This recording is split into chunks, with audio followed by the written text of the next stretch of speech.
This one is a six-sided figure. Last week, these students were terrible to the sub. I'm glad that he's okay and that everyone's home now.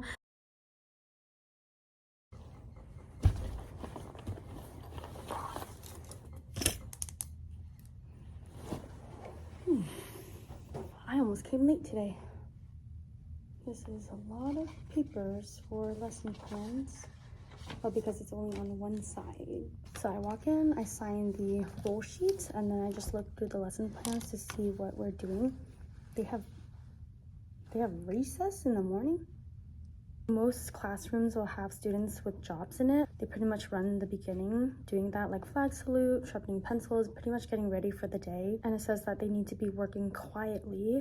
So that means I really have to set the tone in the beginning. When I introduce myself, I usually say, "Hi, my name is Ms. Trin. I'll be your sub today. The expectations I have of you are the same that your teacher would have on a normal day. So as long as you guys are on task and you guys are respectful to each other, then it should be a good day." And then I let them know that I'll be writing a note about how the whole class is doing and how individual students are doing. And it's really important to be firm from the very beginning because then you can build rapport throughout the day rather than lose them in the beginning and then pretty much chaos keeps rolling. Okay, I need a highlighter. See, this is why it's important to bring your own stuff because there are some notes that students will leave the classroom at certain times, and honestly, sometimes I forget because I'm teaching and I can't keep track of everything all at once. Usually the students will remember themselves, but not all the time. In the mornings, I usually just read the plans up until recess too, because sometimes the teachers write a lot and it is too overwhelming for me to try to figure it out the whole day when I can just break it apart myself. First 20 minutes, the students are going to do their morning routine. Then we'll have language arts. I'm working with 2 groups and then it'll be recess. But I really gotta look through, like read it through right now. So see ya in a bit.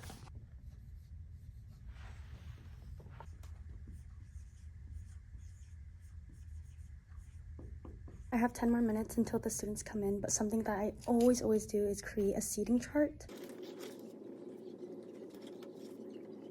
The class is pretty quiet for the most part, which I think gets a little boring sometimes because it's a lot of independent work. There were a couple moments when the students would have problems between each other. I pretty much just talked to the students individually and had them like reflect on their actions and see how they're going to change that behavior for the rest of the day or like for the rest of their life. From recess to lunch, it's all math. I'm going to model on graph paper what it's like having different shapes as the perimeter. And then we're going to go over problems 1, 2, 5, 6, 7, 8, 9. Oh, there's someone out there right now, so you have to wait, okay? Thank you for showing me that you're ready. Yes, question? Yes. All right, so this one is a 6-sided figure with a perimeter of 10. How many sides does this shape have so far? Ready? Tell me in 3, 2, 1. 3, 4. I hear 3 and 4. Let's count it together. Ready? 1, 2, 3, 4. This already has 4 sides. How many more sides do we need? 2. 5, right? That's not quite. That's right. Please come in quietly. Oh, wait. Sorry. Okay, so what do you think we should do? How do you think we should close this shape? The day is going by a lot better now because during math, I was letting the students create their own shapes when using perimeters. And then I was getting them to show the whole class what it's like and kind of like doing an error analysis on them. When it was almost lunchtime, I was like, do you guys want to get ready for lunch or do you want to keep showing me your work? And they were begging me to share it. And then I said, okay, when you guys come back from lunch, as long as you guys are good for the rest of the day.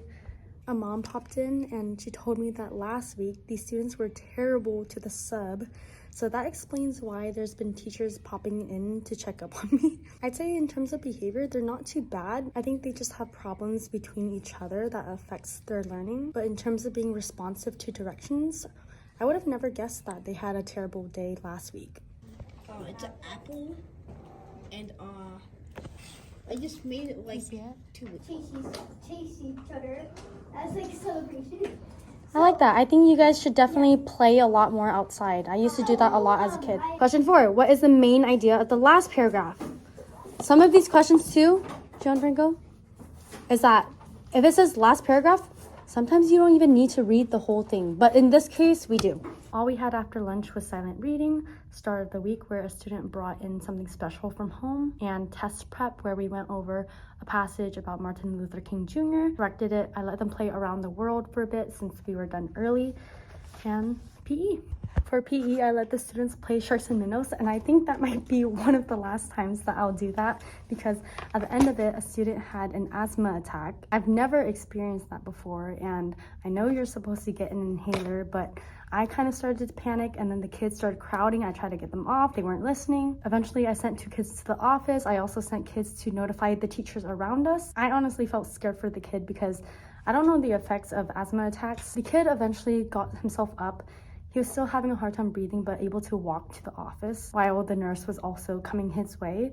So I'm glad that he's okay and that everyone's home now and that I can just relax. Some of the kids said that I was their favorite sub, which is pretty surprising because I've been firm with them all day. That was my day in 3rd grade. It's usually not like this, but I learned something and I hope you enjoyed watching.